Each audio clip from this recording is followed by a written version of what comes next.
Should you drop out of college to become an entrepreneur? Well, there's a lot of things that you might want to consider when you're making that decision. So I'm going to go over some of the pros and cons of what it's like to be an entrepreneur and a college dropout. Stick around. What's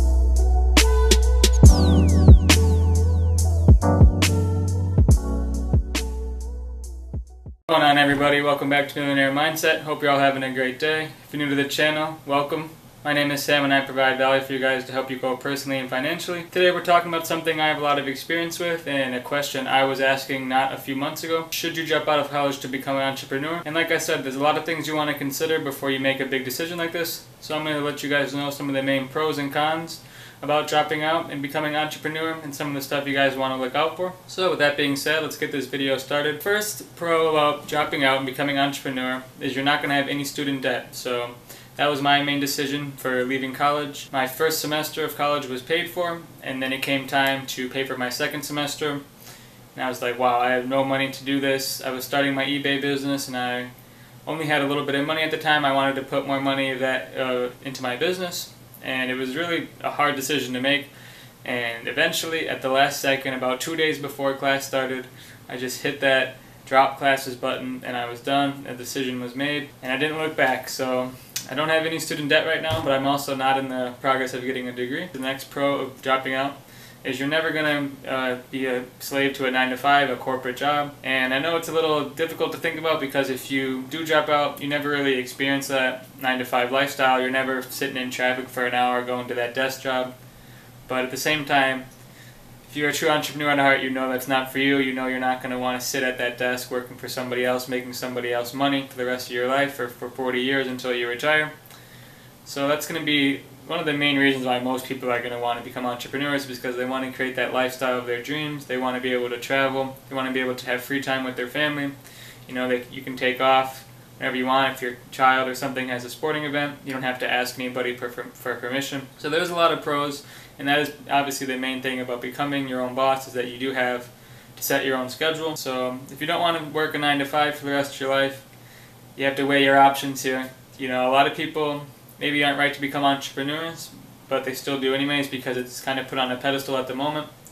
But you still want to consider what it's like. I know a lot of people say that you can't run your own company until you have been fired or until you have experienced that corporate lifestyle. And I kind of disagree with that. I haven't really been in a corporate scenario, yet I'm trying to start multiple businesses. Another guy who said that was Marcus Lemonis, big guy from The Profit, and I admire him a lot, but he was ragging on people who haven't been in corporate scenarios, saying that they're business owners. So just something to consider. Something else you want to consider if you're going to drop out, and this is the biggest pro I think, is that most likely if you're considering this, you're probably still really young, and this is the perfect time to try stuff out. So if maybe you're 18, 19, 20, or younger 20s, you're still super young. You have your entire life ahead of you. And if this doesn't work out, you have to think that you're going to be in the same spot that you are right now. So if you give it 6 months and it doesn't work out, well, nothing has really changed except the fact that you gave it a shot. Maybe the worst comes to worst is you turn a hobby into a business, or you realize that your hobby isn't going to be something that you want to do for the rest of your life. For me, I enjoy building businesses, building streams of passive income, and that's something I have fallen in love with here, especially online, and just the freedom and mobility it gives me to work from anywhere. It's pretty amazing. So the fourth pro about dropping out to becoming an entrepreneur is that you can learn pretty much everything you want outside of school. So YouTube is available, there's podcasts everywhere, you can go to self-development courses. And that's one of my favorite things to do at the moment, is just all about learning self-development. You think about school's going to cost you 10 grand for the semester. Well, why not go take a class or a seminar or something like that? And you may have to pay $1,000 or something, but the ROI on that is going to be tenfold. You're going to be able to network with people. You're going to be able to actually go to something that applies to your life, that applies to your business, and you'll be able to carry that with you. So I think that's incredible. I think that's something most entrepreneurs don't really do enough of, is get into habits of self-development, get themselves out there, and the more money they make, I think the more you should reinvest into self-development. You're always trying to grow, you're always trying to learn. That thirst for knowledge never stops if you're an entrepreneur, and that's going to really set you apart from people who get comfortable and they think everything's going well and they're not prepared for, they're not looking around the corner seeing what's next, they're not in touch with reality. They're kind of just stuck in that same grind. So the last pro I have for you guys is going to be, you're going to gain a lot of self-confidence when you start your own business. And this can be a pro or a con, I guess, depending on how you look at it, but most likely you're going to feel a lot better. You know, once you start that company, once you're your own boss, you're going to gain that self-confidence that you can really accomplish whatever you want. And if you really look at it with that mindset that you will succeed, the confidence just keeps coming and coming. And once you start making sales, or once you start doing what you need to do, and you get the framework set up for your business, you're going to be ready to go. You're going to feel unstoppable, and you're going to want to build another stream of income, or set up another side hustle that brings you more money, or get into real estate, or get into something that's absolutely, you know, something that you wouldn't even have thought you'd want to get into, but you realize that entrepreneurs, they're always looking for the next way to build their portfolio. You say the average millionaire has 7 streams of income, so might as well hop on the train and build as many as you can if they're all successful. But on that note, I don't recommend spreading yourself too thin, especially if you're in e-commerce. It can seem like there's so many different businesses to start, but I recommend, you know, mastering one and then moving on to the next one. Instead of starting 5 at once, you're just kind of grinding in on one, you're learning all the ropes, you become a master, and then you can move on to the next one.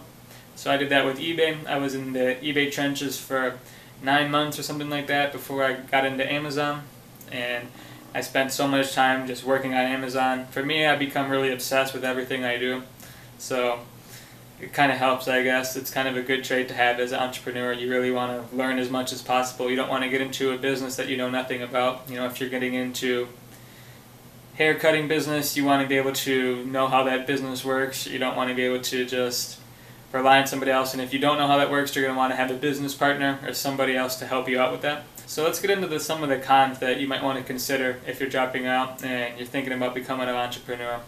So one of the main cons of being an entrepreneur, especially if you're working from home and you're doing e-commerce, is that it can be kind of lonely. You know, the entrepreneur lifestyle is really glammed up right now, but a lot of the times it's just you and your computer, you're putting in work, you're your own motivator, you have to stay on top of things, and depending on your personality, that can be a really big barrier to overcome, you know, especially if you're just sitting in that same spot. You know, your house and your work, you're not really leaving too much, you have the couch few feet away, your Netflix a few feet away. It may be hard for you to not go watch some Netflix for the rest of the day, but you have to keep on top of things. You have to network with other people, know that there's a lot of people doing the same thing as you, and a lot of people in the same situation, that you are all grinding for that bigger goal. You're all grinding to reach your dreams. So it's really important to have a network of people who are doing the same thing as you, who can push you to go further, who can inspire you to just be the best business person you can be and always keep learning. So the second con you want to consider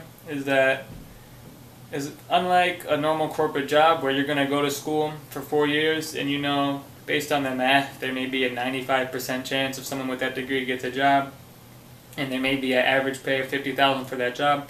You can pretty much bet on the fact that you're going to be able to get that check after you get your degree. You know that you're going to be able to have some form of higher income coming in than you're earning now.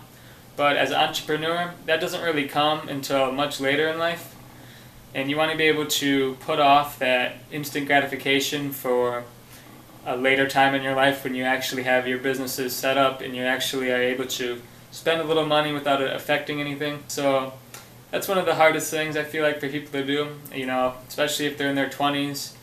It can be really difficult to see other people who got their college degree and now they're spending money. But a lot of people are just getting into consumer debt even after they got into student debt. They've been waiting their whole college career to make some money, and as soon as they have it, they're just ready to blow it. And it can be pretty scary. You can't try to keep up with people like that. You know, if you ever heard of the story about the rabbit and the tortoise, you know that the tortoise is going to come out and win.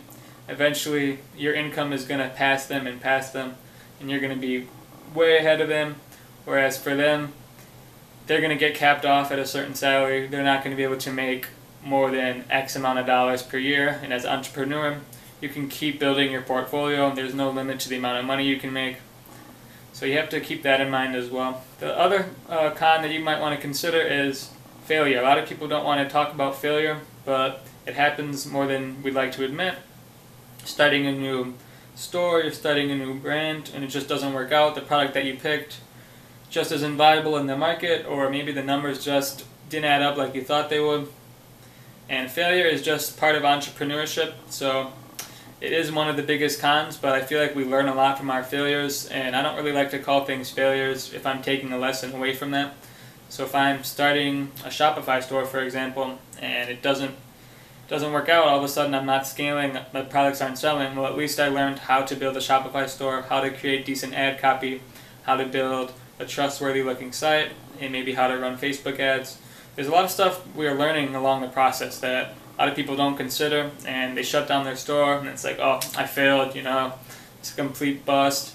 And although maybe you didn't make $1 million, you at least know for next time how to improve your store, or you maybe know how to run that ad, and you kind of are just learning the ropes. You can't really mark it as a failure if you're learning. So for Amazon, if you're starting a private label product, the chances are it may not be the winning product your first time around, but that product may still sell out eventually, and you may still cut a profit off of that. And now you know the ropes of Amazon, you know how to talk with suppliers, you know how to choose products, you know how to leave an email follow-up sequence, you know how to build a good, nice listing that's completely optimized. So you can't mark it as a failure if you're learning all these different things just from one experience. So the fourth thing you want to keep in mind if you're becoming an entrepreneur is you can't worry about other people's opinions, and that can be one of the biggest cons. So a lot of your friends and family are going to be like, what the hell are you doing? Why are you dropping out of school? Why are you not taking this job? I thought you said you wanted to be this. I thought you said this. Or this is never going to work out. And that can really put a huge weight on your shoulders when you have a bunch of pressure on you to succeed. But you have to just keep everyone's opinion out of your head. You have to just focus in on what you want in your life and the goals that you want to create for yourself, because if you believe that you can build this business, or you believe you can become successful as an entrepreneur, then you shouldn't stop. You should give it a try. You should go in full speed, go all in, don't look back. But if you are worried about maybe what your parents are going to think, you have to sit them down and you have to tell them, do you want me to be happy? Do you want me to live a good life? Do you want me to enjoy the remainder of my life? Because you may be 1/4 of the way done with your life and you have 3/4 of your life left to live out. So whose terms do you want to live them on, your own or other people's? And I know you guys are thinking, all these people are going to doubt me, and it's tough, but you have to just put those opinions to the side. You have to just think for a few minutes in deep thought, what do you really want? And I feel like if you guys do that, you're going to find the answer you're looking for.